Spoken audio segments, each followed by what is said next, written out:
Hello my dear students and welcome back to my channel. In today's video, we will learn about the topic downstream processing, which is a very important topic from the chapter microbial cell culture and its application. So in our previous videos, we have learned about how to prepare a nutrition media for the microbial cell culture and what are the basic steps for the preparation and sterilization of the nutrient media. Then we had learned about the growth curve of the bacteria and also the types of culture. Now the main idea is why we are culturing our microbes or why we need to culture these cells. So let us take an example, like we have to purify the insulin for diabetic patients. So what we do? With the help of recombinant DNA technology, we isolate that gene from the human and we clone that gene into the vector, and that rDNA is transferred into a host cell, and from there we purify our insulin protein. Now what happens? The basic steps till the rDNA has gone to the host cells and we have selected those host cells.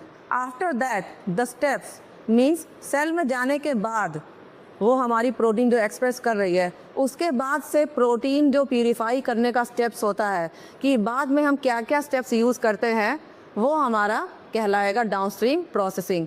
Means कि उन host cell से कैसे हम recover करेंगे हमारी protein, कैसे हम purify करेंगे या कैसे हम कंसंट्रेट करेंगे और कैसे उसको इस काबिल बनाएंगे कि वो मार्केट में हम बेच सकें. ठीक है, एक एग्जांपल हो गया. दूसरा एग्जांपल क्या होता है कि जैसे मान लो कोई माइक्रोब है, वो कोई एंटीबायोटिक प्रोड्यूस कर रहा है, तो उस माइक्रोब को भी हम कल्चर करेंगे और वहाँ से हम उन एंटीबायोटिक्स को क्या करेंगे, आइसोलेट करेंगे. एक एग्जांपल और ले लीजिए, जैसे हमने पीसीआर में packed DNA polymerase enzyme use किया था, तो उस डीएनए पॉलीमरेज का आइसोलेशन हमने कहाँ से किया था? उस बैक्टीरिया से जो कि उस एनवायरनमेंट में ग्रो कर रहा था, हॉट स्प्रिंग्स में, और उस बैक्टीरिया का नाम क्या था? Thermos aquaticus. तो उस बैक्टीरिया को हमने कल्चर किया होगा लार्ज स्केल, और फिर उसके जो डीएनए पॉलीमरेज है उसको हमने आइसोलेट किया होगा, प्यूरिफाई किया होगा, तभी ना उसको यूज़ कर रहे हैं हमारे पीसीआर रिएक्शंस में. तो बेसिक हमारा जो सिंपल डेफिनेशन हो जाएगा वो क्या हो जाएगा? The process of recovery, purification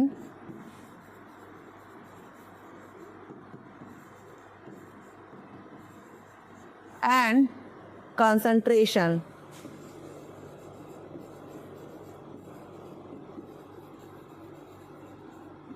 of the desired metabolite. ठीक है, ऑफ द डिज़ायर्ड मेटाबोलाइट. ये जो डिज़ायर्ड मेटाबोलाइट है, इसका मतलब क्या हो गया कि जिस मेटाबोलाइट को हमको प्यूरिफाई करना है, वो कोई एंटीबायोटिक भी हो सकती है, कोई प्रोटीन भी हो सकती है, कोई एंजाइम भी हो सकती है, तो कोई एल्कलॉइड भी हो सकता है, कुछ भी हो सकता है. इसीलिए हम लिख रहे हैं of the desired metabolite from the fermentation broth, from the fermentation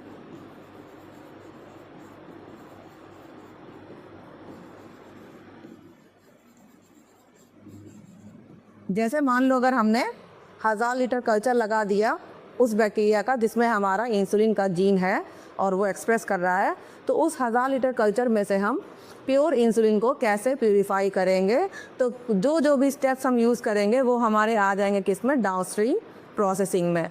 तो बेसिकली यहाँ पर बेसिक जो स्टेप्स हैं पहले वो समझ लेते हैं. 5 बेसिक स्टेप्स हैं.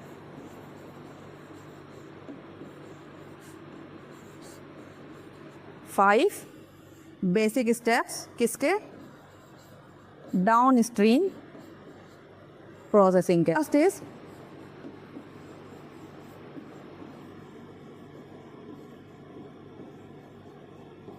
separation of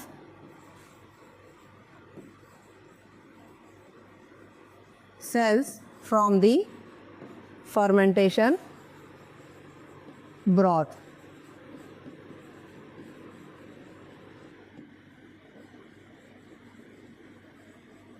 कि कल्चर कर लिया हमने। अब कल्चर करने के बाद हम क्या करेंगे, हम सेल्स को सेपरेट करेंगे। ये जो स्टेप है सेपरेशन वाला, इसके लिए या तो हम नॉर्मल फिल्ट्रेशन यूज़ कर लें या अल्ट्रा फिल्ट्रेशन यूज़ कर लें।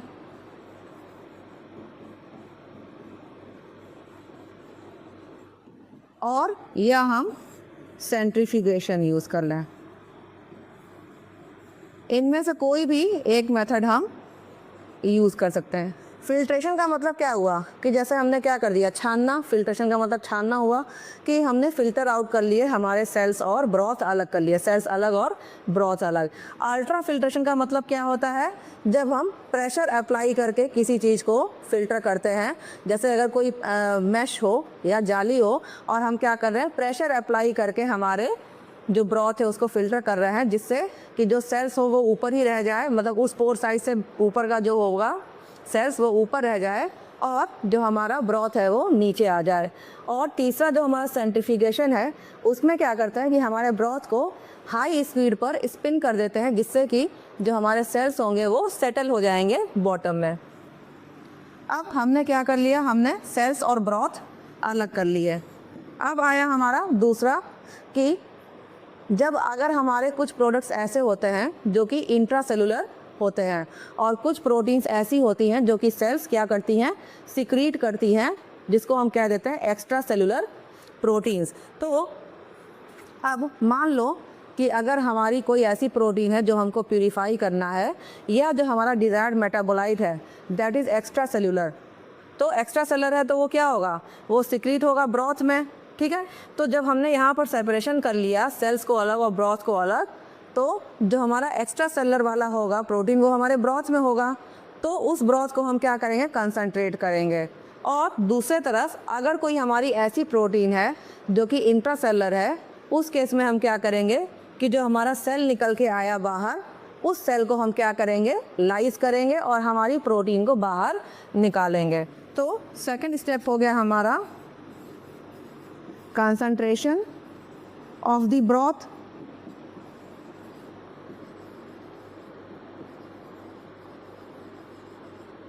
कब, अगर हमारी प्रोटीन है क्या, एक्स्ट्रा सेल्यूलर। और दूसरा क्या हो गया, lysis of the cell mass.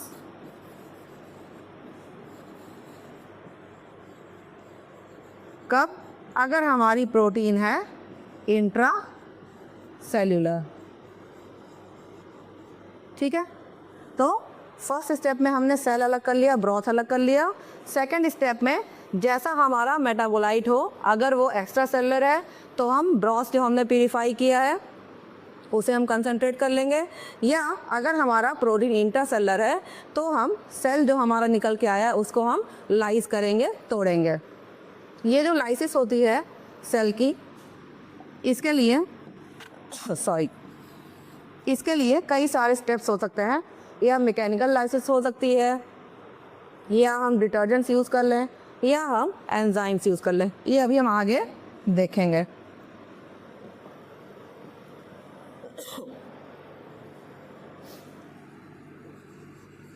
Then third step is, अब अगर हमारा एक्स्ट्रा सेलर है तो हमने काम कर लिया, इंट्रा सेलर है तो हमने सेल को लाइज कर लिया।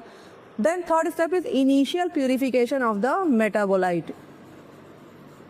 Initial purification of the metabolite.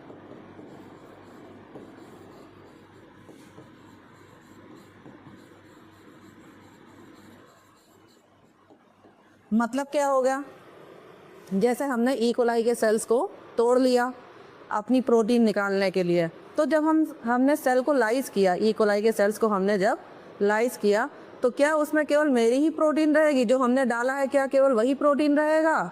उसमें ई कोलाई के भी तो प्रोटीन्स होंगे। ई कोलाई का भी तो जो सेल का डेब्रिस है वो होगा उस पूरे मीडियम में। तो यहाँ पर हम क्या करेंगे, जो हमने सेल को तोड़ा है तो जो सेल की डेब्रिस होगी वो सेल्स के जो अपने प्रोटीन्स हैं, जो सेल का डीएनए है, आरएनए है, उन सबको हम क्या करेंगे, एक अलग कर लेंगे। कैसे? उसके लिए कई सारे टेक्निक्स होते हैं, जैसे अब हमारा साइज एक्सक्लूजन क्रोमेटोग्राफी हो गया या प्रेसिपिटेशन रिएक्शन हो गया, जिससे हम क्या कर लेंगे, एक इनिशियली हम कई सारा जो हमारा क्या होगा एक्स्ट्रा चीज़ें होंगी उसको हम डिस्कार्ड कर देंगे, ताकि हमारा जो फाइंड कर रहे हैं जिसको हमको प्यूरीफाई करना है वो हमारा क्या हो जाए, वो हमारा रेंज क्या हो जाए, कम हो जाए। और तब हम इसके बाद जो हमारा स्टेप होगा that will be metabolite specific purification. Metabolite specific purification कि जो हमारी क्रूड प्रोटीन थी उसमें से हमने कई सारे प्रोटीन्स हटा दिए और अब क्या बचा हमारे पास, एक थोड़ा सा अमाउंट बचा जिसमें हमारी प्रोटीन होगी और कुछ प्रोटीन्स और हो सकती हैं। और अब हम क्या करेंगे, वहाँ से हम मेटाबोलाइट स्पेसिफिक प्यूरिफिकेशन करेंगे। ठीक है, metabolite specific purification, metabolite specific, ठीक है। और जब हमारा मेटाबोलाइट प्यूरिफाई हो जाएगा देन जो हमारा लास्ट स्टेप होगा that will be polishing of the product. Polishing का मतलब क्या हो जाएगा कि हम उस प्रोडक्ट को और क्या करेंगे, और अच्छे से रिफाइन कर देंगे, प्यूरिफाई कर देंगे, है ना, क्रिस्टलाइज कर देंगे, कुछ भी, ताकि वो क्या करे, वो सूटेबल हो जाए ह्यूमन यूज़ के लिए। तो ये हमारे बेसिक स्टेप्स हो गए डाउनस्ट्रीम प्रोसेसिंग के। अब हम समझ लेते हैं कि अगर हमारा मेटाबोलाइट इंट्रासेलुलर होगा तो हम क्या क्या स्टेप फॉलो करेंगे, एक फ्लो चार्ट के रूप में हम उसको समझते हैं। तो first, if our metabolite is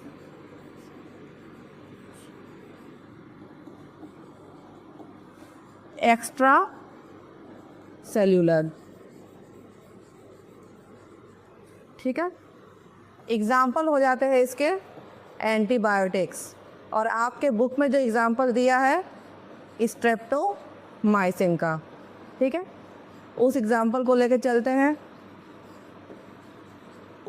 ठीक है, तो मान लो हमको ये स्ट्रेप्टोमाइसिन एंटीबायोटिक हमें प्यूरिफाई करना है, तो हमने क्या किया होगा, हमने स्ट्रेप्टोमाइसिस का एक कल्चर लगा दिया होगा, और कल्चर लगाने के बाद हमारे पास आ गया क्या, फर्मेंटेशन ब्रॉथ, ठीक है, फर्मेंटेशन ब्रॉथ आ गया हमारे पास। अब इसमें क्या है, इसमें सेल भी है और ब्रॉथ भी है, मतलब ये क्या है, ये अभी कल्चर है। ठीक है, फर्मेंटेशन ब्रॉथ हमारे पास आ गया। अब हम क्या करेंगे, इसका हम फिल्ट्रेशन या सेंट्रीफ्यूगेशन करेंगे, फिल्ट्रेशन और सेंट्रीफ्यूगेशन। इससे क्या होगा, अभी हमने पढ़ा था कि जब हम फिल्ट्रेशन या सेंट्रीफ्यूगेशन करेंगे तो हमारा सेल अलग हो जाएगा, सेल मास अलग हो जाएगा, और ब्रॉथ जो है हमारा वो अलग हो जाएगा। ठीक है, ये फिल्ट्रेशन के बाद हमारे पास सेल मास अलग हो गया और ब्रॉथ हमारा अलग हो गया। अब हमारा प्रोडक्ट क्या है, एक्स्ट्रा सेलुलर। इसका मतलब हमारा प्रोडक्ट होगा कहाँ पर, हमारा प्रोडक्ट होगा ब्रॉथ में। तो सेल मास हमको ज़रूरत है क्या सेल मास की, नहीं है, तो सेल मास हमारा क्या हो जाएगा, हमारे काम का नहीं है, तो इसको हम क्या कर देंगे, इसको हम डिस्कार्ड कर देंगे। ठीक है, और आगे लेकर चलेंगे किसको, हमारे क्लियर ब्रॉथ को। अब इसको हम सबसे पहले क्या करेंगे, सबसे पहले हम इसको कंसंट्रेट करेंगे। कंसंट्रेट करने का क्या मतलब हुआ कि जैसे हमारा जो मेटाबोलाइट होगा वो तो कम अमाउंट में ही रिलीज़ होता है, और हमारा कल्चर मान लो हमने 1000 लीटर लगाया है, तो ये जो क्लियर ब्रॉथ होगा ये भी तो उतने वॉल्यूम में होगा, तो उसके वॉल्यूम को हमको क्या कर देना है, पहले कंसंट्रेट कर देना है, ताकि हमारा जो प्यूरिफिकेशन वाला स्टेप है वो ईजी हो जाए। तो एक बार कंसंट्रेट हमने कर दिया, इसके बाद हम क्या करेंगे, now we will perform metabolite specific purification, metabolite specific purification,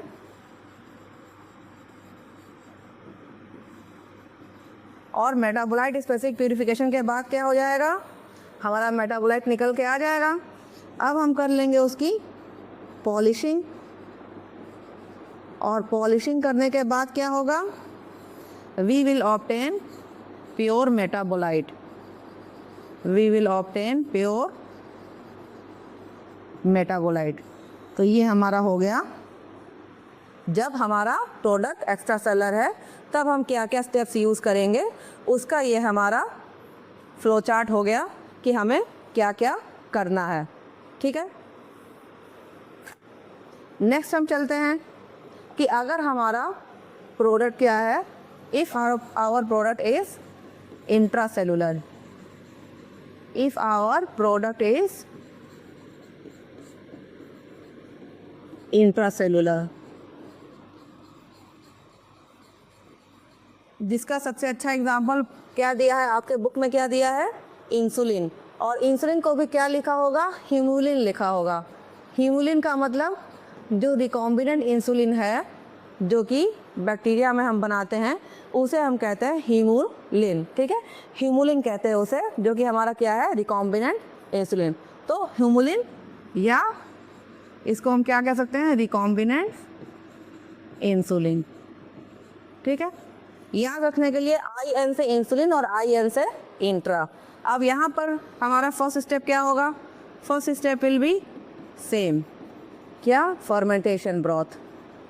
तो कल्चर तो दोनों केस में लगाना है, तो first step will be same कि फर्मेंटेशन ब्रॉथ लिया। सेकंड स्टेप भी क्या होगा, सेम होगा, क्योंकि अभी हमें यहाँ भी पर भी क्या करना है, फिल्ट्रेशन या सेंट्रीफ्यूगेशन। तो second step is also same. और इसके बाद क्या मिल के आ जाएगा हमारे पास, अब हमारे पास आ जाएगा सेल मास अलग हो जाएगा और क्लियर ब्रॉथ अलग हो जाएगा। अब हमारा जो प्रोडक्ट है वो क्या है, इंट्रासेलुलर है, तो इसका मतलब क्या हो गया, वो हमारे सेल्स में होगा। तो ब्रॉथ हमारे किसी काम की रही नहीं रही, तो ब्रॉथ को हम क्या कर देंगे, we will discard the broth. ठीक है, अब डिस्कार्ड करने के बाद जो हमारा सेल मास आया, जो सेल्स आई, अब इन सेल्स को हमको क्या करना है, इन सेल्स को हमको तोड़ना है ताकि हमारी प्रोटीन क्या करे, बाहर निकल कर आ जाए। तो next step is lysis of the cell. ठीक है, लाइसिस ऑफ द सेल। और लाइसिस हम कैसे कर सकते हैं, लाइसिस के लिए या तो हम मैकेनिकल लाइसिस कर सकते हैं, ठीक है, या तो हम मैकेनिकल का मतलब क्या हो गया, या हम कोई होमोजेनाइज़र या ग्राइंडर यूज़ कर लें, या हम क्या करें, हम एंजाइम्स यूज़ कर लें जैसे लाइसोजाइम्स होती हैं, या हम क्या करें, या हम डिटर्जेंट यूज़ कर लें। कोई भी इनमें से कोई भी मेथड यूज़ करके हम क्या कर सकते हैं, सेल को हम तोड़ के और प्रोटीन्स को हम बाहर निकाल लेंगे। और लाइसिस होने के बाद हमें मिलेगा क्या, we will get crude protein. Crude protein का मतलब क्या हो गया, जिसमें सेल की अपनी प्रोटीन भी है और हमारी प्रोटीन भी है। फिर यहाँ पर क्या होगा, प्यूरिफिकेशन। ठीक है, मेटाबोलाइट स्पेसिफिक प्यूरिफिकेशन। और इसके बाद क्या हो जाएगा, वापस से पॉलिशिंग। और पॉलिशिंग के बाद हमें क्या मिल जाएगा, we will gate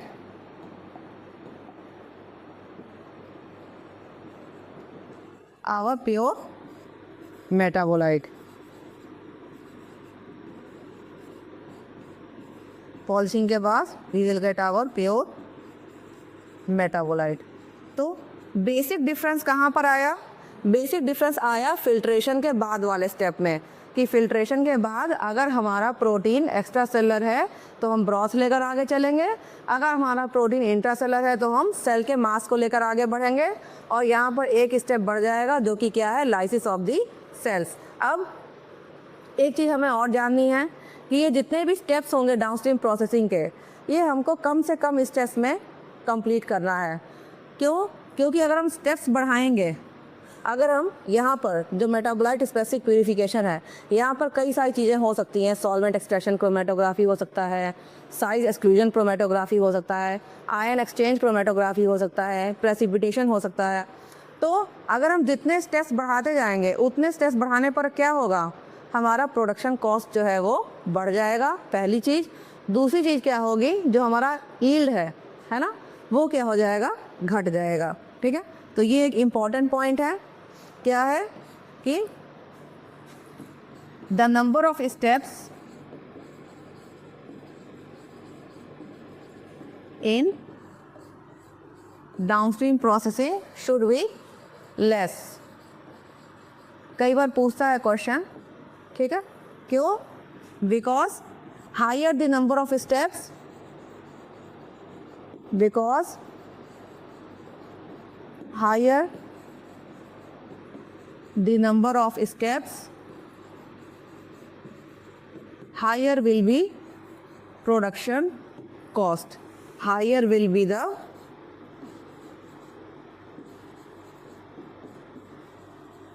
production cost। दूसरा कि जितना हम स्टेप्स बढ़ाते जाएंगे उतना हमारा यील्ड क्या होगा, yield will be low, yield will be low। ठीक है, तो ये हमारा हो गया आज का topic, downstream processing. I hope कि ये आपको टॉपिक पसंद आया होगा, आप समझ गए होंगे इस टॉपिक को। अगर कहीं पे कंफ्यूजन है, कोई स्टेप आपको नहीं समझ में आया है, प्लीज़ अपने क्वेश्चन कमेंट सेक्शन में लिखें। I will answer those questions. And if you like my video, please share it with your friends. And if you have not subscribed to my channel till now, please do subscribe to my channel. Thank you.